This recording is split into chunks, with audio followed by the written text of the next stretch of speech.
marketing personas, right? So marketing personas have been around for a long time, but they've, with the emergence of content marketing, they've evolved to become much more sophisticated, from sort of the demographics and psychographics and lifestyle one-page descriptions of your ideal customer to going beyond that to examining technographics, media consumption, generational dynamics, the lifestyle indicators, of course, and people's passions, fears. I mean, you really get into the head of your target audience and understand what they're, by doing so, understanding what their content needs are, what they're searching for, and map that all to the buyer's journey. So a very, very sophisticated process of developing these marketing personas.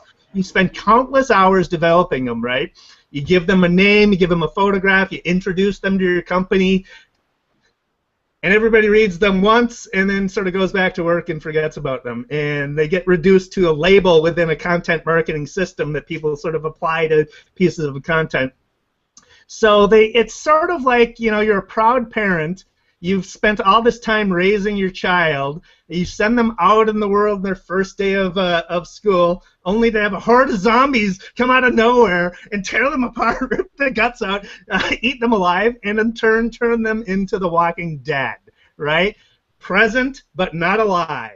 So how do you keep your marketing personas alive? Especially, I mean, the whole point of it really is to get everybody thinking about who you're communicating with in an organization, especially a large organization. It's hard to do. So I think I've got some solutions to this. Let's hear those. I'd like to hear that. So one idea I think is sort of go back to Dickens, where he wrote his novels over a period of episodes, right, over a serialization of the stories. So write regular short stories starring the persona in everyday life, and they can illustrate issues they encounter during regarding your business, like researching a new business solution. You could include it in your company newsletter over time so that people always pay attention. If you put it in story form, it's going to be more compelling. People are going to pay attention to it, and it's going to be absorbed more. They're going to be thinking about it more. Another version of that, multimedia version, is sort of webisodes. So you do short interviews or episodes, dramatic episodes that illustrate your persona in everyday life, how they search for your products, use your website, check email at home during the busy hours, you know, sort of showing them in instances of where they're interacting with your company.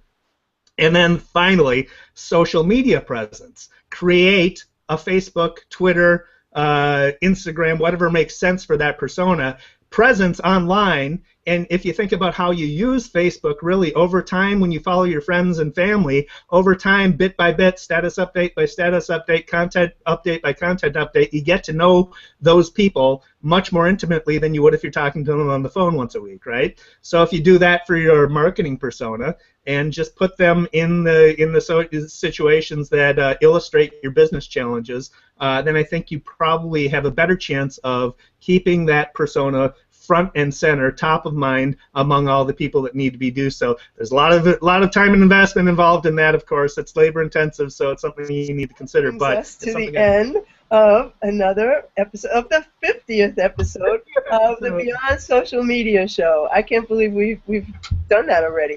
And we were doing it on Blog Talk Radio before that. Anyhow, you will find the video time-stamped on our Beyond Social Media Show blog and on our Google Plus Beyond Social Media Show page. You also will find it on our YouTube channel, the Beyond Social Media Show YouTube channel. You can find David Erickson at DErickson on Twitter.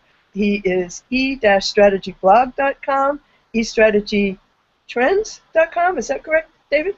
eStrategy Trends, search for it. Yep. eStrategy everything. David is very prolific as a content producer.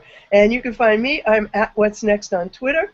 I am at what'snextblog.com. I write for Ad Age Digital Next. And I have started a new company, Maximum Plus, which is about all things Google events and training. And we'll see you next week for episode 51. Thank you for watching. Thanks for watching.